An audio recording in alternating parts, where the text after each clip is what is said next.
We begin Black History Month, 4 wrestlers going to regionals, and another one for RHS Gymnastics, and this one on senior night. We are Richmond, and we are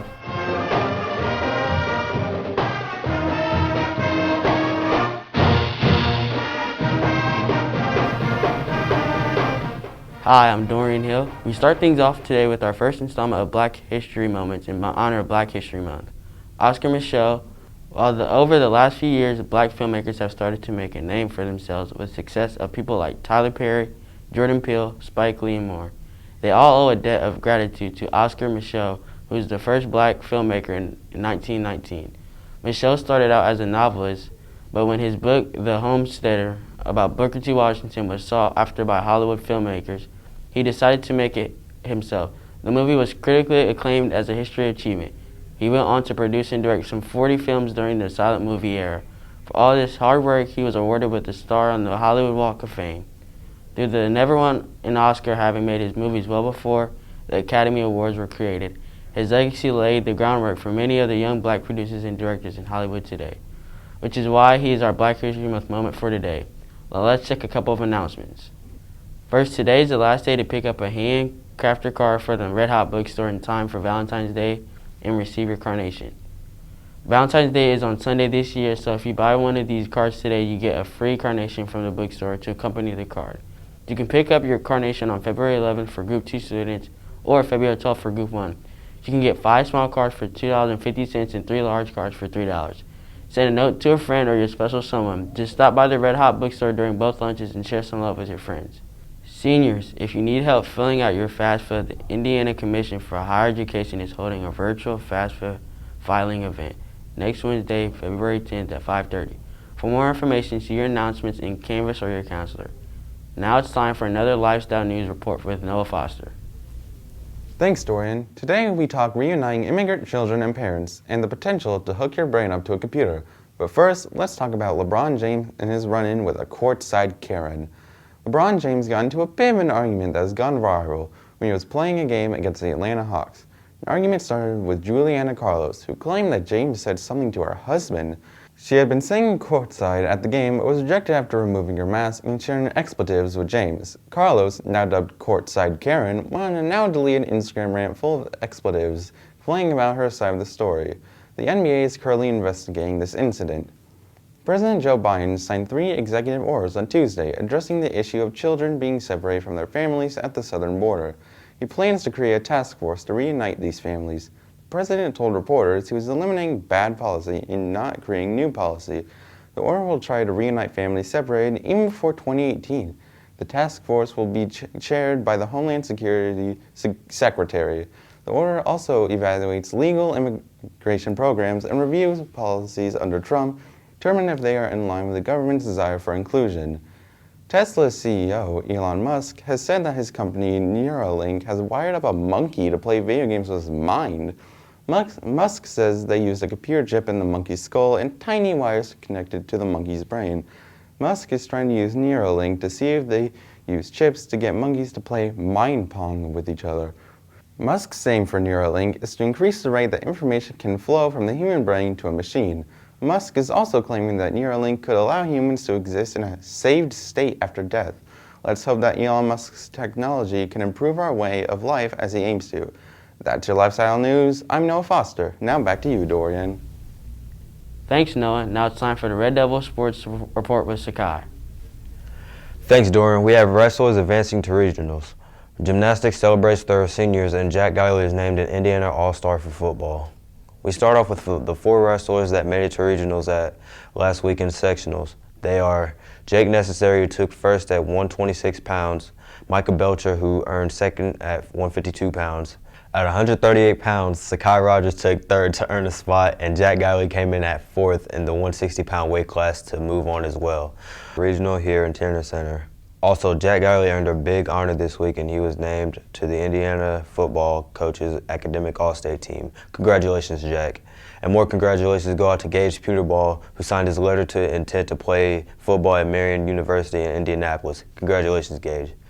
It was a rough week for RHS basketball as they dropped a pair of games last weekend.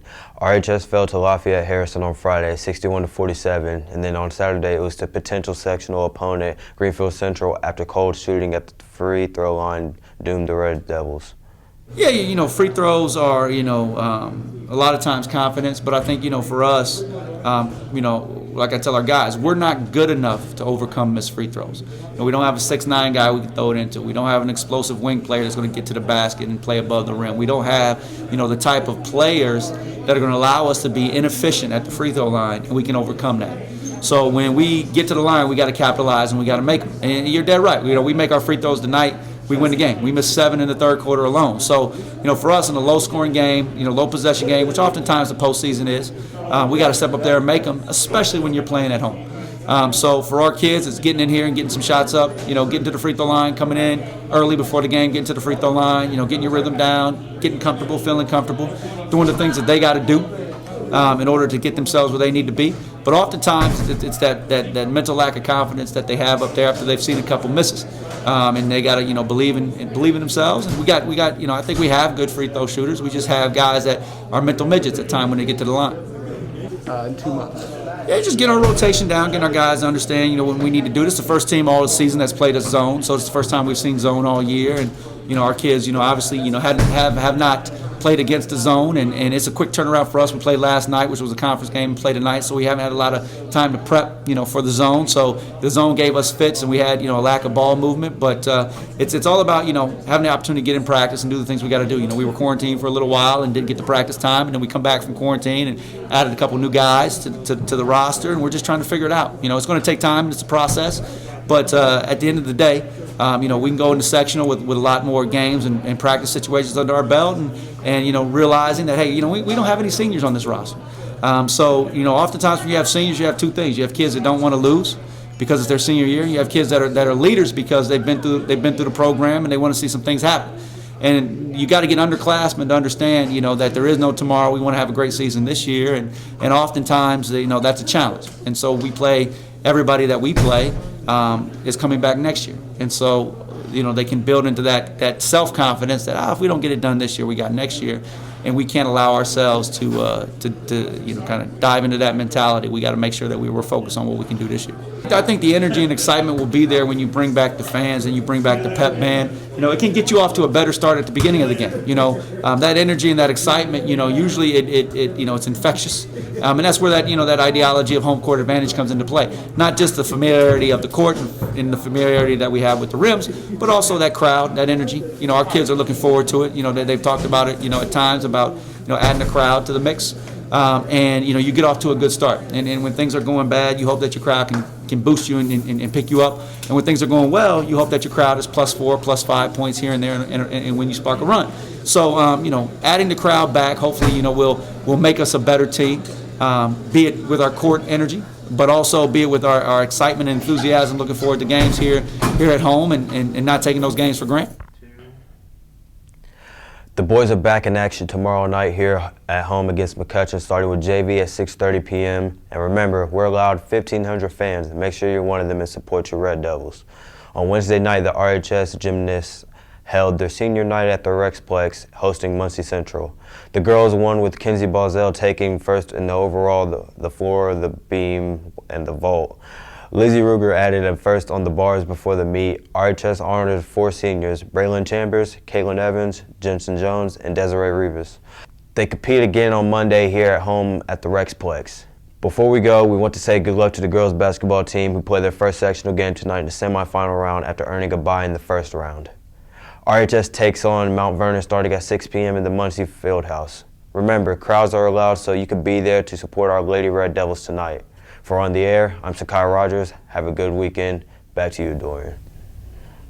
That's our show. Now enjoy this cheer from our RHS cheerleaders, and good luck to our wrestlers in sectionals tomorrow. For On the Air, I'm Dorian Hill. Have a great weekend.